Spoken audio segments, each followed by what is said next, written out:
Greenland విషయంలో Trump దూకుడు చూసిన ఎవరికీ ఆ ప్రాంతాన్ని ఆక్రమించుకొని కానీ అమెరికా వెనక్కు తగ్గదు అనిపించే ఉంటుంది. ట్రంప్ ఆ ప్రయత్నాలే చేశారు కూడా. డానిష్ ప్రభుత్వంపై బెదిరింపులకు దిగారు. గ్రీన్లాండ్ కోసం బల ప్రయోగానికి వెనకాడేది లేదు అన్నారు. డెన్మార్క్కు మద్దతిచ్చిన పాశ్చాత్య దేశాలపైన ఒత్తిళ్లు తెచ్చారు. ఆఖరికి తన ఫేవరెట్ టారిఫ్లను సంధించారు. డెన్మార్క్ సహా 8 యూరోపియన్ దేశాలపై 10% సుంకాలు విధించడమే కాక వాటిని 25%కి పెంచుతానని బెదిరించాడు. కానీ అమెరికా అధ్యక్షుడు సడన్ గా తన నిర్ణయాన్ని వెనక్కు తీసుకుంటున్నట్లు ప్రకటించాడు.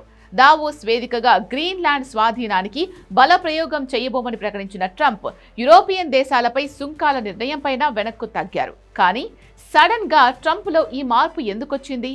ట్రంప్ లెక్క ఎక్కడ తప్పింది? టాప్ స్టోరీలో చూద్దాం.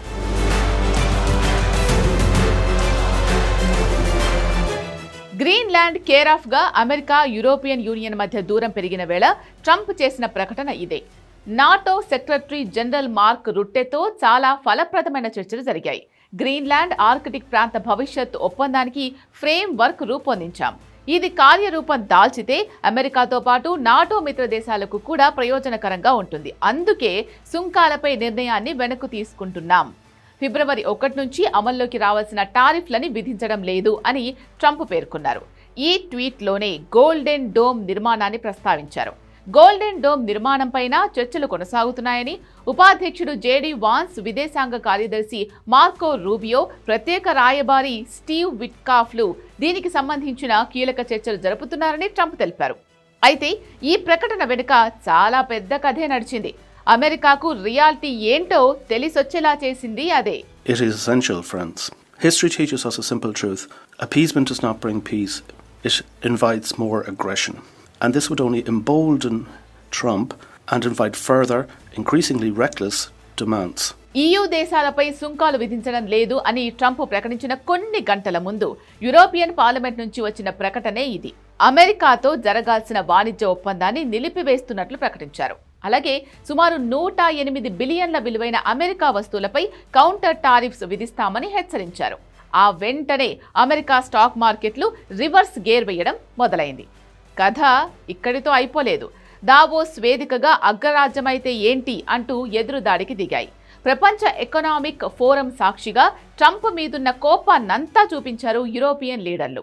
అమెరికా ఆధిపత్య ధోరణి కారణంగా ప్రపంచం విచ్ఛిన్నమవుతోందని, ఇక ఆ దేశంతో కలిసి నడిచే రోజులు పోయాయని కెనడా ప్రధాని మార్క్ కార్నీ స్పష్టం చేశారు. శక్తివంతమైన దేశాలు ఏం కావాలంటే అది చేస్తున్నాయి, బలహీనమైన దేశాలు నష్టపోతున్నాయి. ఈ పద్ధతి ఇక మీదట కొనసాగదు అని కార్నీ అన్నారు. తాను స్వతంత్ర దేశంగా నిలబడతామని బల్లగుద్ది మరీ చెప్పారు. గ్రీన్లాండ్, డెన్మార్క్కు పూర్తిగా మద్దతిస్తున్నామని, గ్రీన్లాండ్ భవిష్యత్తును నిర్ణయించుకునే హక్కు ఆ ప్రాంతానికి మాత్రమే ఉందని కార్నీ ఉద్ఘాటించారు. మరోవైపు ఫ్రాన్స్ అధ్యక్షుడు మాక్రాన్ సైతం ట్రంప్పై విరుచుకుపడ్డారు. అమెరికా కొత్త వలసవాద సామ్రాజ్య విధానాన్ని అనుసరిస్తోందని, దీనివల్ల దశాబ్దాల భాగస్వామ్యం ప్రమాదంలో పడుతుందని హెచ్చరించారు. మనం బెదిరించే వాళ్లకు క్రూరమైన చట్టాలకే గౌరవం ఇస్తున్నాం అంటూ ప్రస్తుత యూరప్ విధానాలను తూర్పారబట్టారు. సుంకాల ద్వారా యూరోపియన్ దేశాలను అణిచివేయాలని అమెరికా అధ్యక్షుడు ప్రయత్నిస్తున్నారని మండిపడ్డారు. ట్రేడ్ బజూకాకు సిద్ధం కావాలని EU కూటమికి పిలుపునిచ్చారు. అంతర్జాతీయ చట్టం బలవంతుల అదుపు ఆజ్ఞల్లో పడి కొట్టుకుపోతోందని ఆరోపించారు. వీరిద్దరే కాదు, Britain MP Keir Starmer, Denmark ప్రధాని సహా చాలా మంది యూరోపియన్ నేతలు ట్రంప్పై విరుచుకుపడ్డారు. ఒక్కొక్కరిని కాదు 100 మందిని ఒకేసారి రమ్మను అనే రేంజ్లో 10% కాదు 100% సుంకాలు విధించినా ఎదిరిస్తామని ఫైర్ అయ్యారు. గ్రీన్లాండ్ విషయంలో తాను ఏం చేసినా చెల్లుతుందని ట్రంప్ భావించాడు. యూరోపియన్ దేశాలకు తామే దిక్కని, అగ్రరాజ్యమే లేకపోతే అవి మనుగడ సాధించలేవని లెక్కలు కట్టారు. నిజమే, అమెరికా మద్దతు లేకపోతే యూరోపియన్ దేశాల మనుగడే ప్రశ్నార్థకమవుతుంది. ముఖ్యంగా రక్షణ రంగంలో అమెరికా మద్దతు వాటికి చాలా కీలకం. అందుకే తన ఆదేశాలనే EU దేశాలు ఫాలో అవుతున్నాయన్నాడు. కానీ EU దేశాలు ట్రంప్కు లొంగిపోలేదు. అమెరికాకు ప్రత్యామ్నాయాలపై దృష్టి పెట్టాయి. భారత్తో స్వేచ్ఛా వాణిజ్య ఒప్పందాన్ని కొలిక్కి తెచ్చాయి. తద్వారా అమెరికాపై ఆధారపడ్డాన్ని తగ్గించుకుంటామనే సంకేతాలు వాషింగ్టన్కు పంపించాయి. అంతేకాదు, తిరిగి అమెరికాకే చెక్ పెట్టే నిర్ణయాలు తీసుకున్నాయి. అగ్రరాజ్యంతో ట్రేడ్ డీల్ ఆపేసి రివర్స్ టారిఫ్స్ కు సిద్ధపడ్డాయి. పరిస్థితులు తిరిగి తమ దేశానికే వ్యతిరేకంగా మారుతున్నాయని గ్రహించిన డొనాల్డ్ ట్రంప్ గ్రీన్లాండ్పై బల ప్రయోగం చేయబోమని 10% సుంకాల విధింపును నిలిపివేస్తున్నట్లు ప్రకటించారు. ఒక రకంగా ఇది అమెరికా దారుణమైన వైఫల్యమే.